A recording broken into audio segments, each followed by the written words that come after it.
The purpose of this project is to shed light on the importance and effects fathers play in our lives.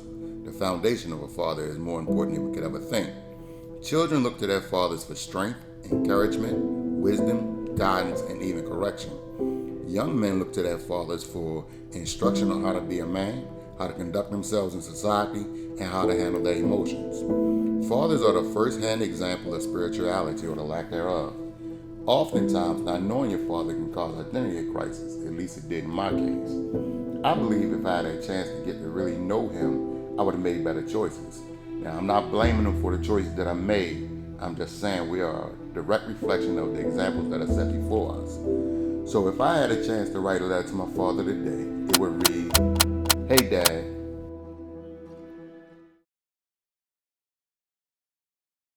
what's up, everybody? We are back with our roundtable session, and we are about to dig deep. The first part was amazing. We had some really good conversation, and so now we're about to dig deeper in our roundtable session. And we have the crew back with us. We have Avery and we have Avery. We're about to dig deep.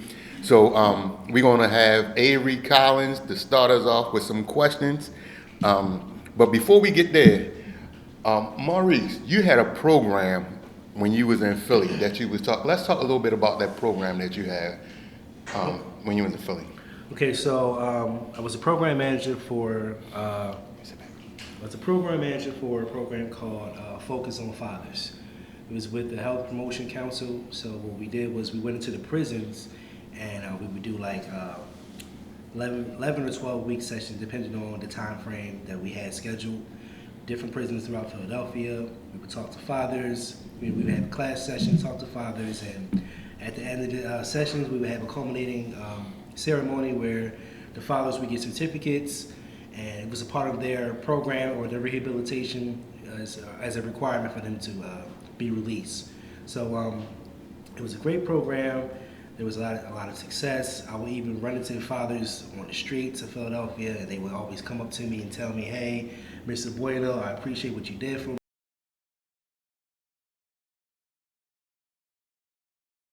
It's, reward for me. Awesome. That is an amazing program. And have you thought about trying to re-implement some of those programs, that program here in Maryland? Most definitely. I think that being here today, working with all you brothers, it reignited a passion of mine, and I'm definitely trying to recreate that. Awesome. So I just wanted to get that out there because I thought the program was just amazing program. When you see men that's in that system and they got an opportunity to come home and reconnect with their children. Not only that, but they have tools that can help them be successful at it, and it's just an amazing thing. So shout out to you and your team that you had going through it. Thank you. Yeah. So let's talk Avery. Yes, Let's sir. get it started, man. All right. Well, first off, I want to thank our guest for today. It is not by accident that we asked for two members of the PBS squad, Phi Beta Sigma, to come in today. I guess I want to start there. I want to start with what impact would y'all say on being a father and as being a man do your brothers have in your lives? Do you mean our fraternity brothers? Fraternity brothers. I'm sorry. Yeah. Just want to get that part out the way. I like y'all blue. Yeah. So, I would say my brothers, such as William next to me, they hold me accountable.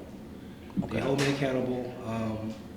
They show me unconditional love. It's like I show them unconditional love. We always we're close. Like we are probably the closest.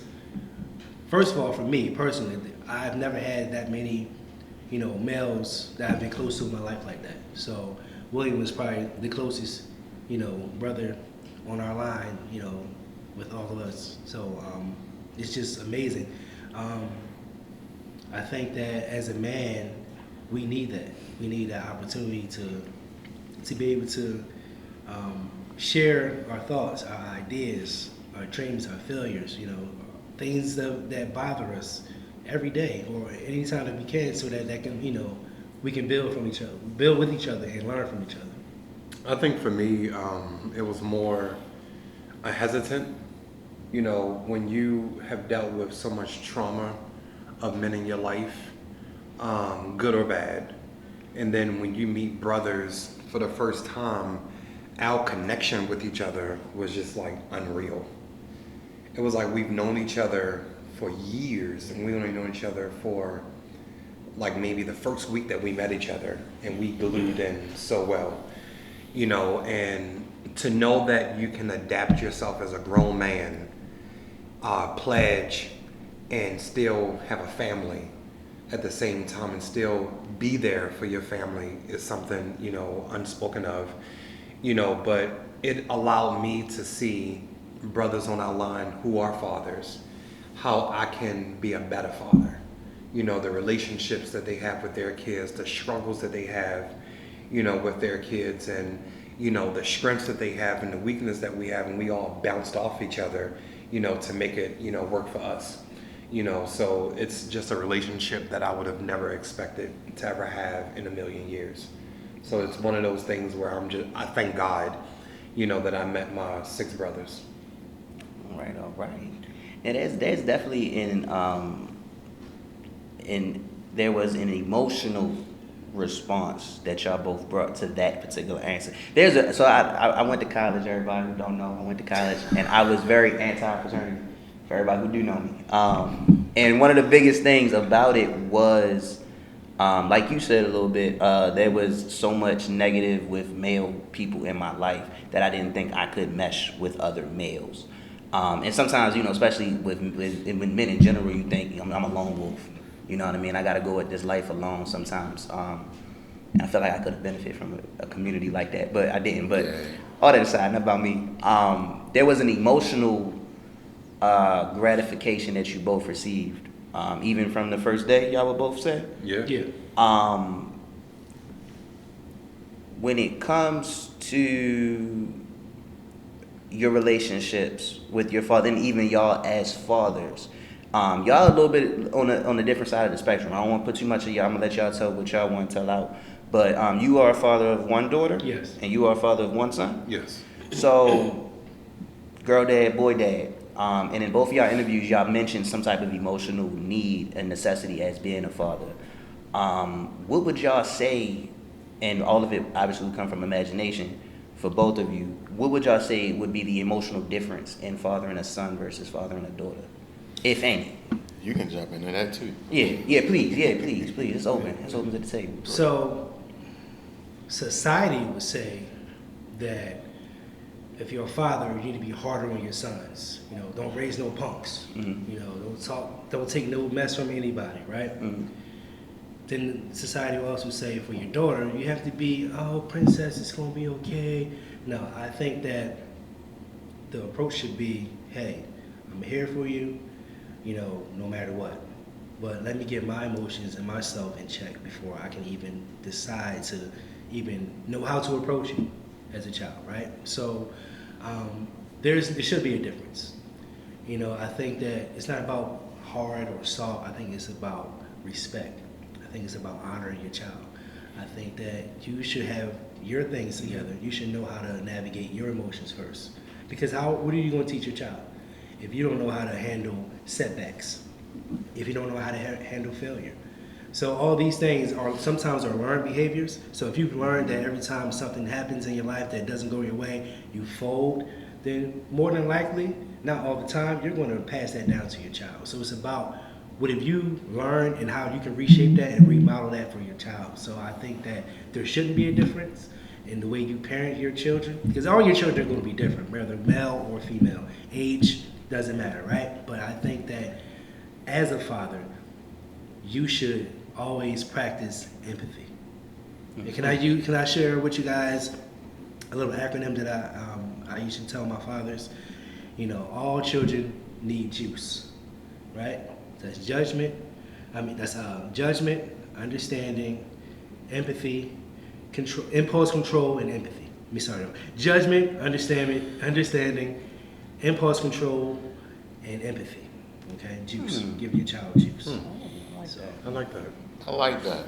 You need to write that down. and I think for me, having a child at 20, a lot of people rejected me because I was young. I had a lot going on for myself at the age of 20, and a lot of people who supported me were just like, oh, how dare you? But then my thing is, this is a time for you to hold on to me, to show me like, hey, we got you. But then I wanted to show all those naysayers what it was to be a young black man raising a kid. I was terrified as hell. I ain't gonna lie. I was terrified. Yeah. So how do you get ready? Because I was 21 with my first child, and I didn't get ready until I was 24. You know what I mean? Sound crazy, but how do you even get ready to have a child at such a young age? I think for me, I wanted to break the cycle of my mom and my dad, and so I went through a program called Healthy Start, where they had a parenting classes where they taught you how to have a relationship with your soulmate, how to raise a kid, how to provide for your family, the resources that was there. And so I went through that whole program. I mean, it gives you the tools, but you have to learn how to adapt those tools. And I think life prepares you for that. And I think the world gives a notion that a man has to be there for their child.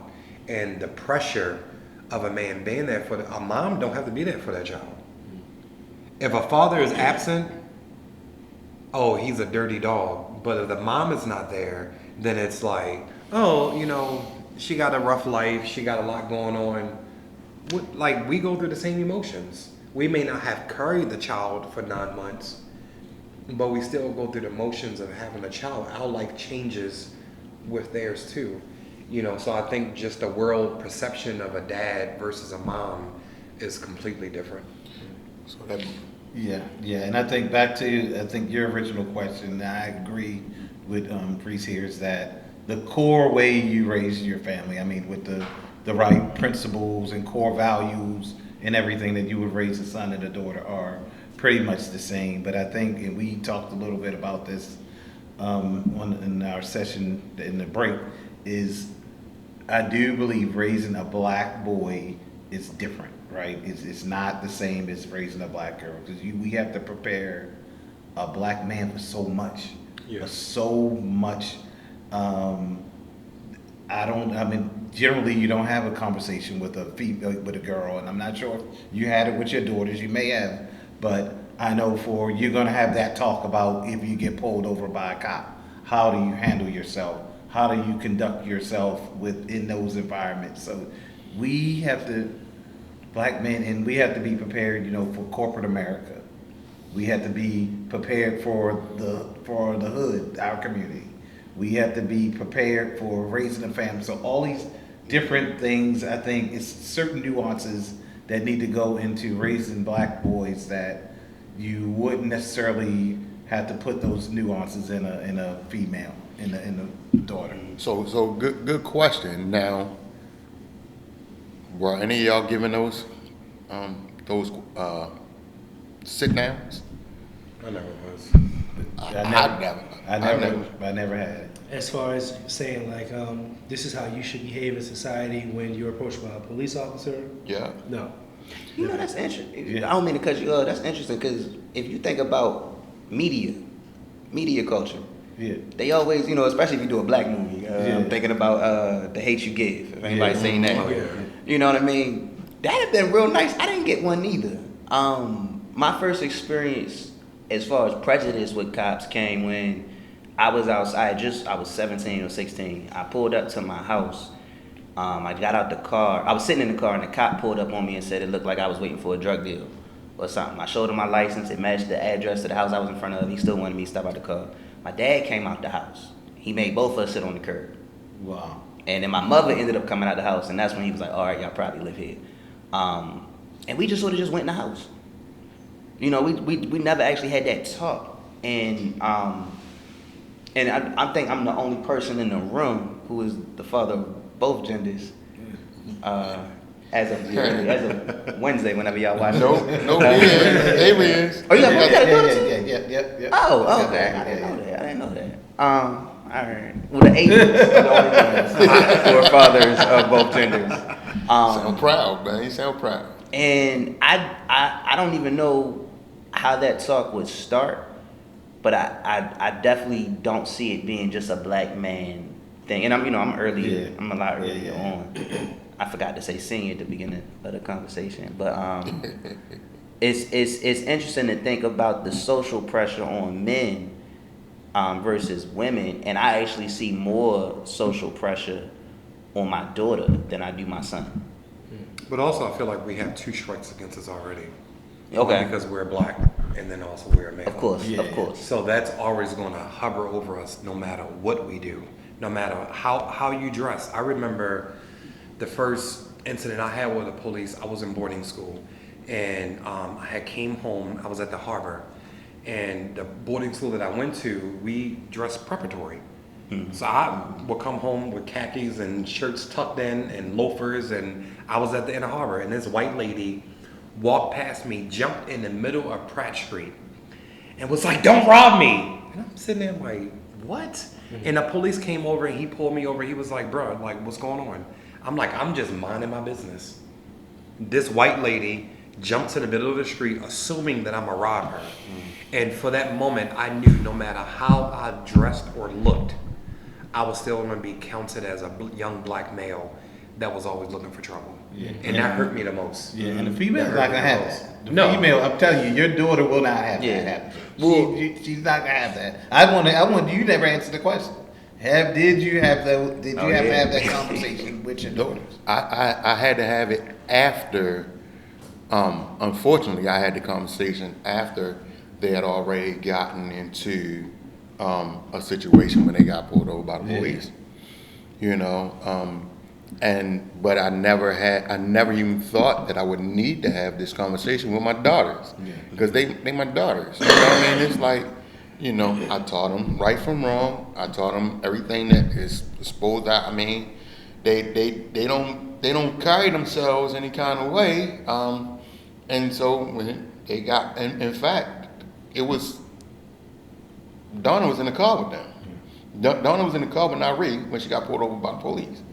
And she wasn't speeding, but he said, "I say you were speeding because I say you speeding, you speed." Yeah. That's all that matters.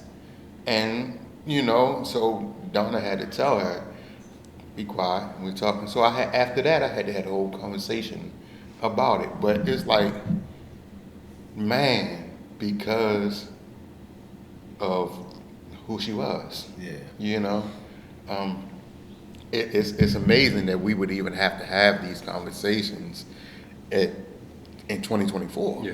You know, but that's crazy. I saw a video clip the other day on social media where a guy was videotaping two white officers that rolled down his window, got in the car, unbuckled his seatbelt, and on camera looked at him and was like, "Yeah, I'm about to beat his X, Y, and Z." Looked at the camera and beat him on live camera. Wow. And I'm just like, wow, as a young black, he hands up, I didn't do anything, I got pulled over for no reason, I'm listening to everything that they tell me, but I'm not getting out the car because you tell me to. And the police officer opened up his door, took off his seatbelt, and beat him on live camera. Wow. I really believe that us as men, we have to do a better job of preparing our children. You know, I mean, I know your son is a police officer, and I'm quite sure he's preparing his son. Although his son is well, he got a daughter. His daughter is very young, but I'm quite sure he's gonna have to because of the stuff that he encounter on a daily basis. You know, but that goes to the part of the protection part that we as fathers have to have. And when we talk about protection, it goes further and providing. It goes further than just financially. You know what I mean? Providing goes so deep for a child. You got to provide every aspect of that child's need. You know, and one of the greatest needs is being there. We were just talking before about being seen by our dad. How important is it to be seen by our dad? You know what I mean? My father the first time my father seen me is when he had to pick me up from jail in Annapolis. It was the proudest I ever seen my father. What, he had to pick you up from jail? Yeah. It's crazy, right? Yeah. I got arrested for stealing cat guns. And, you know what I mean? He was like, son, did you do it? I'm like, nah. I'm like, come on, man, tell me the truth. I'm like, yeah, I stole the gun. He was like, all right, man, don't even worry about it. We good. Took me, got me something to eat, brought me home, never got in trouble for it. So that was always your rites of passage. It was my rite of passage. Yeah. Because he always thought that I was this quiet guy, that I was never doing anything. He actually told me one time before, no son of mine is as quiet and as calm as you are. No son of mine. He used to tell me that. No son of mine. That's interesting you share that. This is not public knowledge for me. I remember I dated this girl who accused me of abusing her child. And they had a warrant for my arrest, I think at the age of 21. And they had came to one of our aunt's houses looking for me because they thought it was my dad. My dad called me and was like, hey, you got a warrant out for your arrest? And I was like, for what? He was like, for child abuse. He said, we got the same name. He said, I'll take the bullet for you. Wow. And I was like, nah. Wow. But that moment, I was just like, wow. Out of all the things that you have done in my life, that's the one thing that you would just like, let me take that hit so it won't mess up your life. And I told my dad, and I was just like, if I believe in the God that I believe in, and I know that God will bring me through this ordeal, it won't affect my life. And my dad was like, no, I don't want you to go through that. He said, I know what it's like to be in the prison system, and I don't want you there. He said, you've come too far in your life to have some girl mess up your life. And I was just like, but if I have faith in God, then there's nothing else I have to worry about. So how did that make you feel? It made me feel good. It did. For that moment, because my dad had messed up my credit like months before that. I had discovered that I had BG&E and phone bills and credit cards in my name. That's the plan. And I was, I know, that's the benefit of having the same name. Yeah. You know, and I was just like, well, dang. And I guess that was his way of trying to recover. Recompense, right? Yeah, from that. And I was just like, no, like, I'm going to go through this myself. I mean, and eventually it worked out in my favor, but that was a memory that I'll never forget. I mean, I want to put this question to the table. And y'all both talked about it a little bit as far as, you know, if we think about a black dad with a son, what's one event we gonna catch him at all the time? In his son's childhood, where you want to see a lot of black dads ever present? Sports. At a sports event. Sometimes. Sometimes. Now. Well, generically, I meant. Yeah, so just to speak on that real quick. Okay. What I've been noticing in Philadelphia, even in Baltimore, like there is a heavy presence of mothers or aunties who are taking young boys to these sporting events. Yep. Like Little League football, baseball, basketball, or whatever the case is, whatever the sport is, I usually see more women either volunteering or delegated to take that because, you know, I don't know the situation, but that's what I've been seeing visually. And I'm like, where are the fathers at? You know, where are the uncles at? You know, because I was that uncle before I had a child. I was that uncle that was, you know, in my nephews' lives. Like, you know, hey, you got a football game, I'm there. You know, you need to learn how to do this, teach you how to box, I'm there. So I'm like, where are the males at? So Right. Well, even and to add to that, real quick, it's almost as if you know, like the what's it called, like the star of whatever little league or whatever's going on, they have a male figure there. You know what I mean? Even if it's their uncle, not necessarily their father, but there is a male there saying he the best one on the field or the court, and that's mine. Or you know what I mean? But also, I look at it as a money ticket. Exactly. That's the point I'm getting at. My son plays lacrosse, and I never encouraged my son to play lacrosse over education.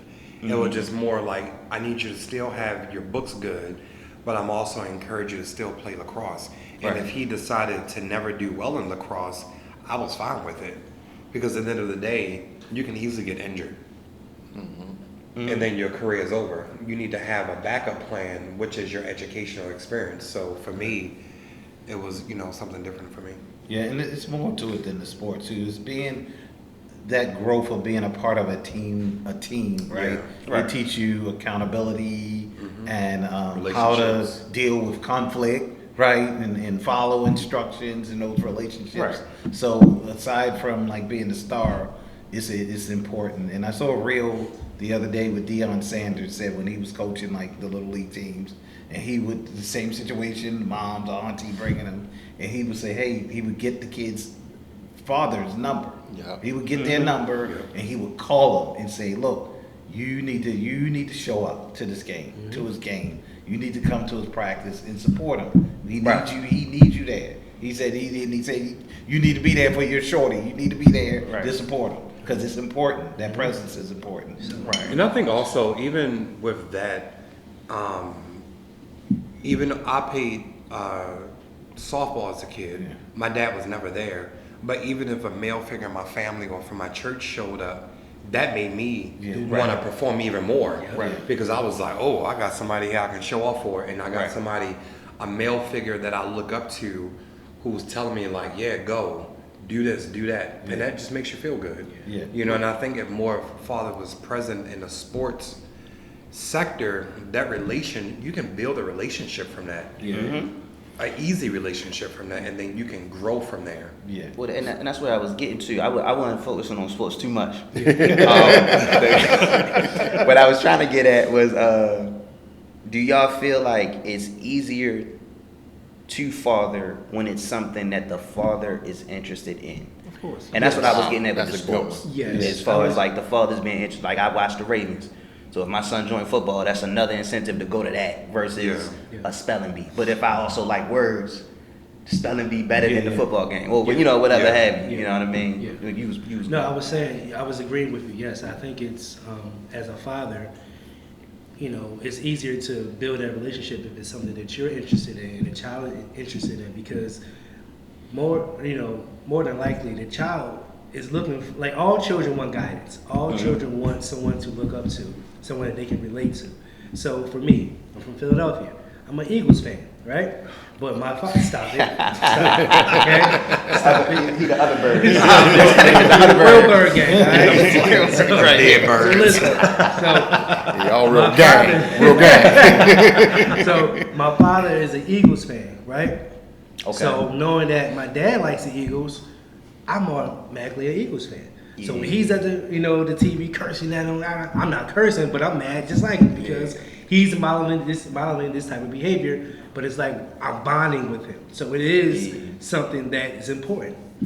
So I'm sorry, but how important is it for him to like what the child like also? Exactly. Yeah. I was going there. And that's where I was going to go. I mean, I understand that because I know it's important for me to my kids to like fishing because I love fishing. You know what I mean? And so my daughters just automatically gravitated because I take them fishing with me. Yeah. But they like getting their nails and their feet done. So how important is for me to be able to go on those kind of dates with them to get my nails, my feet done too. And before anybody answer that, I just want to add to it real quick. I gotta get my questions. But in addition to the liking what they like, loving the way that they receive love. You mentioned it in your interview, love languages. Love languages. And doing certain things for your kid. It's almost like how you should be with your spouse. If physical touch is your love language, but theirs is words of affirmation, y'all got to find a way to meet in the middle and loving them the way that they want to be loved. And that's more for like the older kids, obviously. The younger kids, you still get signs, but the older kids, they'll be more verbal about what they need. But in addition to things that they like, how important is it for a father to love the way that the kid wants to be loved? Yeah. Very important. You know what I mean? Yeah. I think it's very important because, well, first, I think that as an adult, as a male, as a father, it takes for us to kill our egos, right, and our pride. so that we can say, you know what, my kid may not be into the things that I like, but guess what? During that, I'm gonna try to be into the things that my child likes, right? My daughter, she is an artist. She is amazing, right? She can draw. She taught herself how to play the guitar, how to play the keyboard, all these great skills. Didn't get it from me, right? so, like, she's into anime, and I don't understand it, but I still, hey, tell me about this character. Like, oh, this character has this superpower. They do this, they do that. I don't understand it, but guess what? It's important to her. So to show that I love her and care about her interests, I'm going to try to gravitate towards that. Am I going to understand it all the way? Heck no. It's not my job to do that. My job is to make sure I'm there for her, I'm present, right? I'm there so she can understand. Even though Dad doesn't understand, he can't pronounce nothing in Japanese, he knows that I'm there. She knows that I'm there, right?